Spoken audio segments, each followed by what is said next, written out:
Реализация проекта на текущий момент представлена в письменном виде. Значит, вкратце можно сказать, что все запланированные работы в части аэродромной инфраструктуры, в части строительства аэровокзального комплекса продолжаются в соответствии с установленным планом.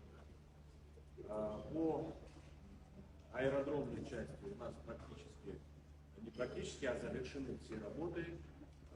На финальной стадии находятся процедуры документального оформления, имеется в виду сертификата, выдачи соответствующих разрешений.